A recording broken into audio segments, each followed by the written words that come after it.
Do you want to help an addict who has trouble with smoking or drinking? These are research-backed and proven methods to elicit motivational change in someone that has a smoking or drinking problem.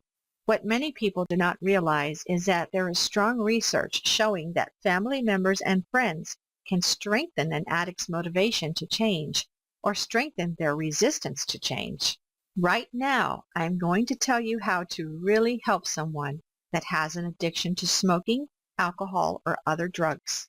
Remember, you really can elicit the motivation to change within an addict. It is supported by lots of research, but very few know about it. Published in Motivational Interviewing, Preparing People to Change, researchers Miller and Rolnick demonstrated that an addict's resistance to change is powerfully affected by how the people within the addict's life interact and speak with him or her. In one study, drinkers and smokers were randomly assigned to two different therapy styles. One group of therapists used the common confrontational style and tried to persuade and confront problem drinkers to stop drinking. The other group used a motivational style using empathy statements. They rolled with an addict's resistance and allowed the addict to explore what he or she thought the positive and negative effects of his or her drinking were. Following these addicts over the next few years, researchers discovered that the group that was confronted about their drinking ended up drinking and smoking more, while the motivational group significantly decreased in smoking and drinking, and some abruptly quit. The results showed that it is the way people interact with addicts that can have a dramatic impact on their motivation or resistance to change, even years later.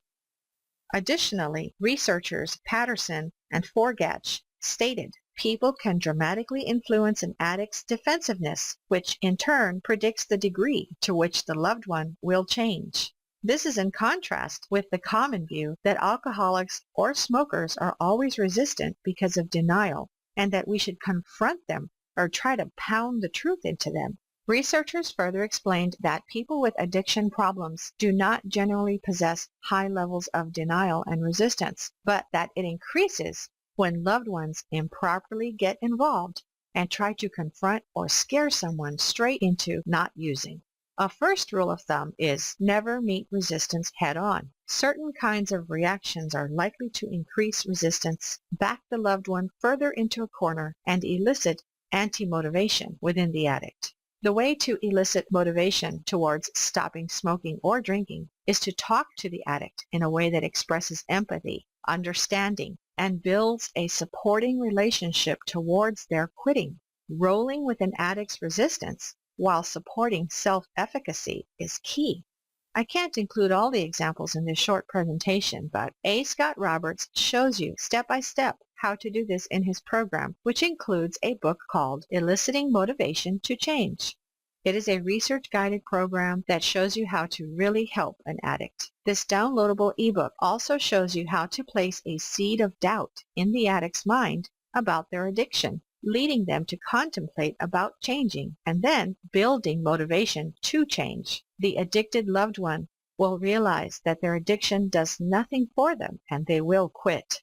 When an addict acquires motivation to change on their own, it is the greatest predictor of long-term sobriety and success. And researchers continue to confirm this.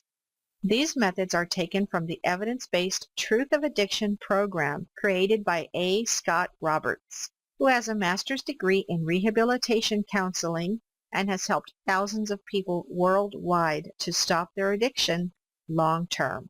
To learn more, visit the official Truth of Addiction website by clicking the link below.